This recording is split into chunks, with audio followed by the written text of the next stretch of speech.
أعوذ بالله من الشيطان الرجيم. بسم الله الرحمن الرحيم. والله الذي لا إله إلا هو عالم الغيب والشهادة. صدق اللہ العظیم. اللہ رب العزت کی صفات عالیہ اور صفات خاصہ. صفات خاصہ وہ صفت ہوتی ہے جو صرف اسی ذات میں پائی جائے، کوئی اور اس میں شریک نہ ہو. ایسی صفت کو صفت خاصہ کہتے ہیں. تو بعض صفات اللہ تعالیٰ کی مخصوص ہیں جو اللہ ہی کے ساتھ خاص ہیں، وہ غیر اللہ میں نہ پائی جاتی ہیں اور نہ ہی غیر اللہ کے بارے میں اس کا عقیدہ رکھنا جائز ہے، وہ شرک ہو جائے گا، جس کو شرک فی الصفات کہتے ہیں. تو ایک صفت عالم الغیب والشہادہ ہے کہ اللہ رب العزت کا علم کیا ہے کہ وہ غائب اور پوشیدہ اور ظاہر سب کو پوری طرح جانتا ہے. عالم الغیب والشہادہ یہ اللہ تعالیٰ کی صفت ہے. اللہ رب العزت کے علم کی کیا شان ہے. جب سے کائنات بنی ہے اس وقت سے آج تک جس نے بھی جو کچھ اللہ تعالیٰ کی حمد و ثنا، تعریف، توصیف اور اللہ تعالیٰ کے علم کی وسعت بیان کی ہے، انبیاء علیہ السلام نے، فرشتوں نے، جنات نے، انسانوں نے، جو کچھ بھی آج تک بیان ہوا ہے، یہ اللہ رب العزت کے علم کے مقابلے میں کروڑواں حصہ بھی نہیں ہے. ایک دعا میں وہ عجیب و غریب الفاظ ہیں. ایک صحابی اللہ رب العزت کی تعریف کر رہے ہیں اور اللہ تعالیٰ کے علم بیان کر رہے ہیں. حضور انور صلی اللہ علیہ وسلم ان کی یہ دعا سن رہے ہیں. بڑے مبارک الفاظ ہیں. جب انہیں اللہ تعالیٰ کی تعریفی کلمات کہہ کر اپنی دعا مانگی تو حضور انور صلی اللہ علیہ وسلم نے فرمایا تیری دعا قبول ہو گئی. کہ یہ ایسے عظیم کلمات ہیں. فرمایا یا من لا تراہ العیون، اے وہ ذات جس کو آنکھیں دیکھ نہیں سکتی، وہ ہر شے کو دیکھتا ہے اور اسے کوئی نہیں دیکھ سکتا. ولا یصفہ الواصفون، اور اس کی تعریف جو بیان کرنے والے ہیں آج تک کوئی بھی اس کی تعریف کا حق نہیں ادا کر سکا، آج تک نہیں. انبیاء علیہ السلام جن کی زندگی کا اہم ترین حصہ بلکہ سب سے بڑا مقصد ہی یہ تھا کہ وہ اللہ کا تعارف اللہ کی مخلوق کو کرائیں، اللہ کی شان کیا ہے، اس کی عظمت کیا ہے. ولا یصفہ الواصفون، کوئی بھی حق نہیں ادا کر سکا. اور یہ بھی میں نہیں کہہ رہا، تو یہ دعا ہے اور اس دعا کو حضور انور صلی اللہ علیہ وسلم نے سنا ہے، جس کا مفہوم یہی ہے کہ کوئی بھی اس کی تعریف کا حق نہیں ادا کر سکا. وہ اتنی عظمت والی ذات ہے. اور خود حضور انور صلی اللہ علیہ وسلم اللہ تعالیٰ کے سامنے کیا درخواست پیش کر رہے ہیں. اللہم انی لا احصی ثناء علیک انت کما اثنیت علی نفسک. یا اللہ مجھ میں تو اتنی طاقت ہی نہیں ہے کہ میں تیری حمد و ثنا کا حق ادا کر سکوں. بس آپ ایسے ہی ہیں جیسے آپ نے اپنے آپ کو خود بیان کیا. بس آپ اپنی تعریف خود ہی کر سکتے ہیں، آپ کے سوا کوئی نہیں کر سکتا. یہ اللہ کی عظمت دل میں ہونی چاہیے. جتنا اللہ کی عظمت آئے گی اللہ تعالیٰ کے حکموں پہ عمل آسان ہوگا، اللہ تعالیٰ کی عبادت میں لذت آئے گی، اللہ تعالیٰ کی نافرمانیاں چھوڑنا آسان ہوگا. آج گناہوں سے ہمیں کیوں ڈر نہیں لگتا؟ کہ اللہ کی عظمت دل میں نہیں ہے، اس کی طاقت کا اندازہ نہیں ہے، اس کے انتقام کی طرف دھیان نہیں ہے. تو فرمایا ولا یصفہ الواصفون، تعریف کرنے والوں کے بس میں ہی نہیں ہے کہ اس کی تعریف کی حقیقت بیان کر سکیں. ولا تخالطہ الظنون، اور اللہ اللہ رب العزت کی عظمت کے بارے میں جس نے کوئی بڑے سے بڑا گمان کیا، کوئی بڑے سے بڑا تخیل قائم کیا، اللہ تعالیٰ اس سے بھی ماورا ہے۔ دیکھو خیال کتنا بڑی چیز ہے، انسان کا جو خیال ہے نا، یہ کائنات کا عظیم ترین برتن ہے۔ سر تو چھوٹا سا ہے، اس میں جو خیال ہے، اب آپ اپنے خیال میں پورے آسمان کو دماغ میں سما سکتے ہیں کہ پورے آسمان کا تصور کر لیں، اتنا بڑا آسمان آپ کے خیال میں آ گیا، اتنی بڑی زمین ساری کی ساری آپ کے خیال میں آ سکتی ہے۔ خیال اتنا بڑا ظرف ہے، اور جتنی بڑے یہ آسمان ہے، یہ زمین ہے، یہ ساری کائنات ہے، اس جیسی کروڑوں اربوں کائناتوں کا تصور تو کر سکتے ہیں، لہذا وہ سارے آپ کے خیال میں آ گئے۔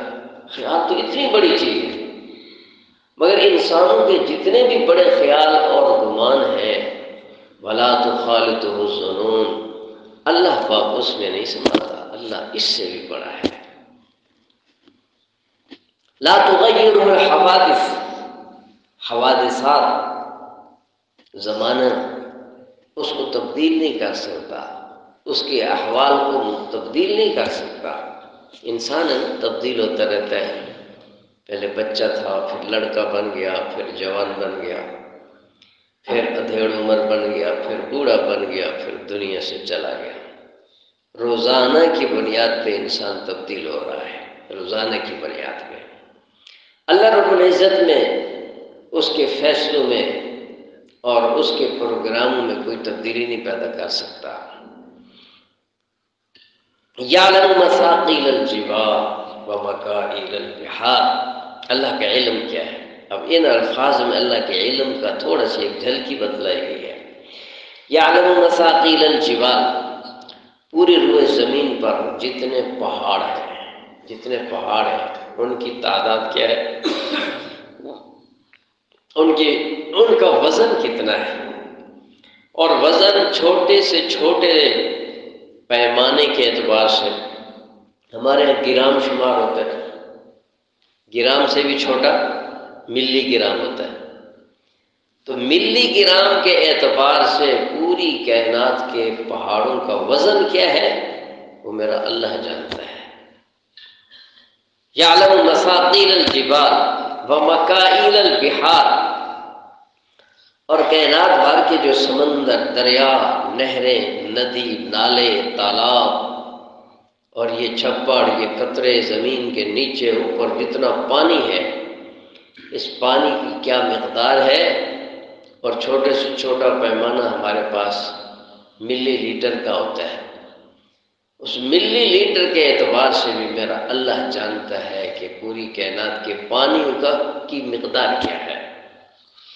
یعلم مکائل البحار، مثاقیل الجبال ومکائل البحار، وعدد قطر الامطار، جب سے کائنات بنی ہے اس وقت سے اب تک بارشیں ہو رہی ہیں، آج تک کتنی بارشیں ہوئی ہیں، ان بارشوں میں کتنے قطرے آئے ہیں، ان قطروں کی تعداد کیا ہے، اور کون سا قطرہ کہاں گرا ہے، اس کے گرنے کا مقام کیا ہے، اور کون سا قطرے کو کس جانور نے پیا ہے، کون سا قطرہ کس درخت کی خوراک بنا ہے، کون سا قطرے سے کیا کام ہوا ہے، یہ سب میرے اللہ کے علم میں ہے۔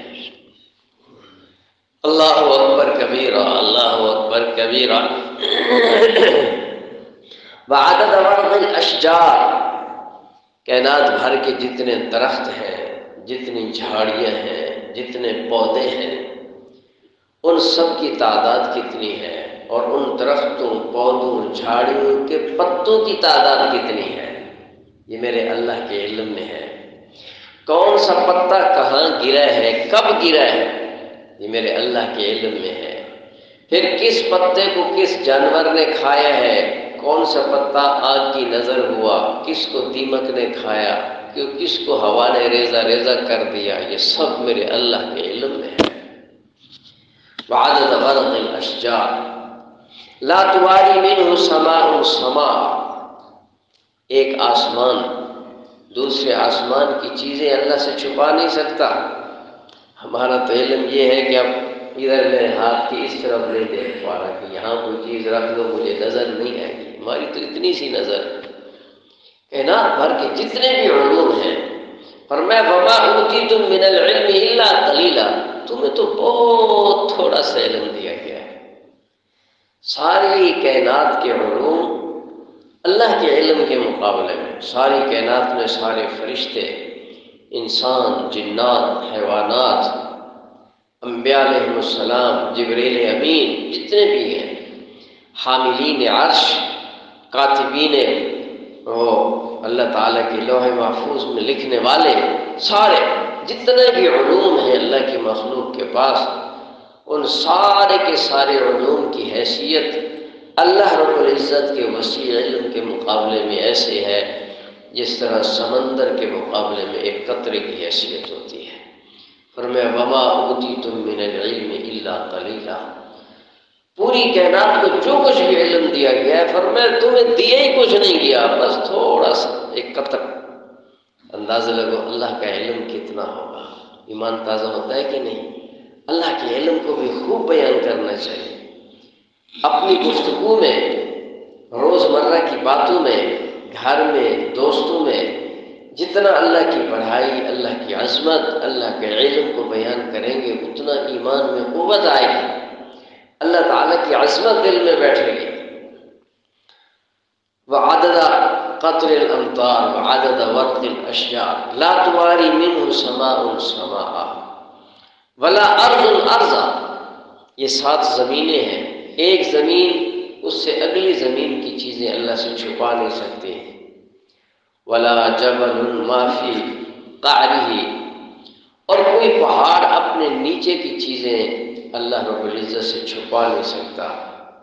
ولا بحر ما فی بحرہ، کوئی سمندر اپنی تہوں کے خزانے، تہوں کے راز اللہ سے چھپا نہیں سکتے. سب میرے اللہ کے علم میں ہے. حضرت سیدنا موسیٰ علیہ السلام کا واقعہ مشہور ہے. اللہ رب العزت کا علم کیا ہے؟ تو فرمایا کہ سخت اندھیری رات میں، سخت اندھیری رات اور سیاہ پتھر پر سیاہ چینٹی اگر چلتی ہے تو اس کے جو پاؤں کی آہٹ ہے وہ بھی میرا اللہ سنتا ہے. اللہ کے سوا کوئی نہیں سن سکتا. ایک پتھر کا واقعہ بڑا مشہور ہے. اللہ رب العزت نے موسیٰ علیہ السلام سے فرمایا موسیٰ اس پتھر کو لاٹھی ماری تو وہ ٹوٹا، اس کے اندر سے اور پتھر نکلا. فرمایا اس کو توڑو، بالکل بند پتھر پیک. اس کو توڑا تو اس پتھر کے درمیان میں ایک کیڑا زندہ حالت میں موجود ہے. موسیٰ علیہ السلام حیران ہو گئے، یا اللہ اتنی 2 پتھروں کے بیچ میں ہوا آکسیجن کی کوئی کراسنگ نہیں ہے، یہ زندہ کیسے ہے؟ اور صرف زندہ ہی نہیں، اس کے منہ میں سبز پتی بھی ہے جو کھا رہا ہے، خوراک بھی اس کو پہنچا رہا ہے، اللہ پاک پہنچا رہے. موسیٰ علیہ السلام متعجب ہوئے. اللہ تعالیٰ نے فرمایا موسیٰ اپنا کان اس کے قریب کرو اور دیکھو یہ کہہ کیا رہا ہے. تو موسیٰ علیہ السلام نے کان اس کے قریب کیا تو وہ اللہ کی حمد و ثنا بیان کر رہا ہے. عجیب و غریب الفاظ میں سبحان من یرانی ویعرف مکانی، پاک ہے وہ ذات جو مجھے دیکھ رہا ہے اور میرے مقام کو جانتا ہے. وَيَرْزُقُنِي وَلَا يَنْسَانِي، وہ مجھے رزق دے رہے ہیں، مجھے بھلاتا نہیں ہے، مجھے بھلاتا نہیں ہے. اللہ اتنے علیم ہے بھائی، عالم الغیب والشہادہ. تو کوئی پہاڑ، کوئی سمندر اپنی تہوں کی چیزیں اپنے نیچے چھپا نہیں سکتا.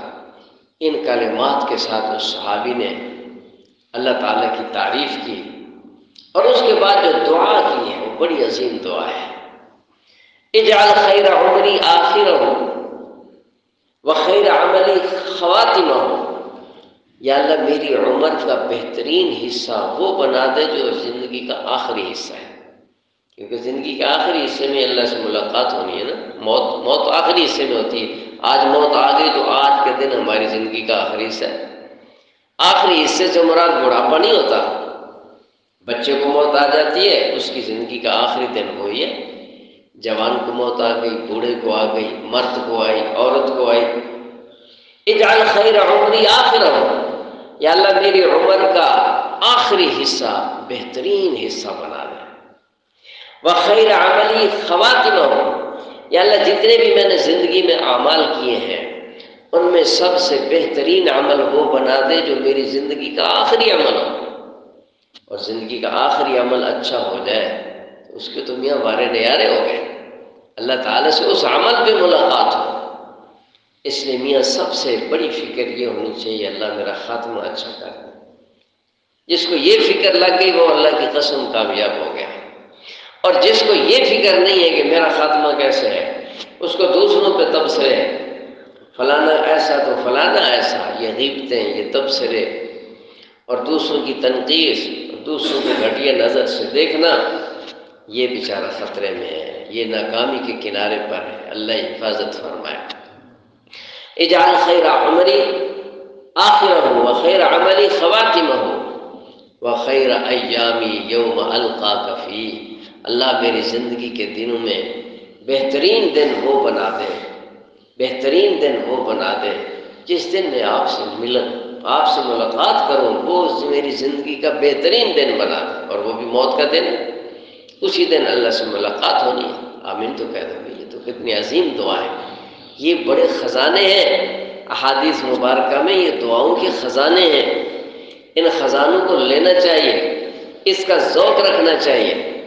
بہرحال عرض کیا جا رہا تھا کہ اللہ رب العزت عالم الغیب والشہادہ، غیب کا علم صرف اللہ کے پاس ہے، اور حضور انور صلی اللہ علیہ وسلم کو اللہ نے حکم فرما دیا کہ اپنی امت کو یہ عقیدہ سمجھا دو۔ عقیدہ وہی ہوتا ہے جو قرآن و سنت سے ملے، اپنے جذبات کے تحت جو عقیدے بنائے گئے ہیں اور بنائے جاتے ہیں اپنے دلی خواہش کی بنیاد پہ، وہ عقیدے کامیابی کی ضمانت نہیں ہوتے۔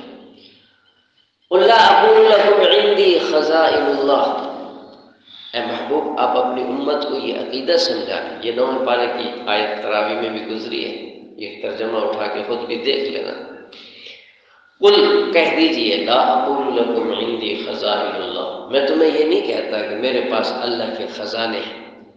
اللہ کے خزانوں کا مالک اللہ ہے۔ نبی کا مقام بہت بلند ہے، پر وہ خدا تو نہیں بن سکتا، وہ نبی بھی اللہ تعالیٰ کے سامنے سجدہ ریز ہے، وہ نبی بھی اللہ ہی سے مانگتے ہیں۔ اللہ اقول لکم عندی خزائن اللہ، کہہ دیجئے میں تمہیں یہ نہیں کہتا کہ میرے پاس اللہ کے خزانے ہیں۔ ولا اعلم الغیب، اور نہ ہی میں غیب کا علم جانتا ہوں۔ ولا اقول انی ملک، اور نہ یہ کہتا ہوں کہ میں فرشتہ ہوں۔ اور یہ بہت ساری آیات ہیں، تو صرف ایک جگہ نہیں، بہت سی جگہ۔ ایک جگہ فرمایا کہ وَلَوْ كُنْتُ أَعْلَمُ الْغَيْبَ لَاسْتَكْثَرْتُ مِنَ الْخَيْرِ وَمَا مَسَّنِيَ السُّوءُ، اگر میں غیب جانتا ہوتا تو میں بہت سی خیر جمع کر لیتا اور مجھے کبھی بھی کوئی تکلیف نہ پہنچتی۔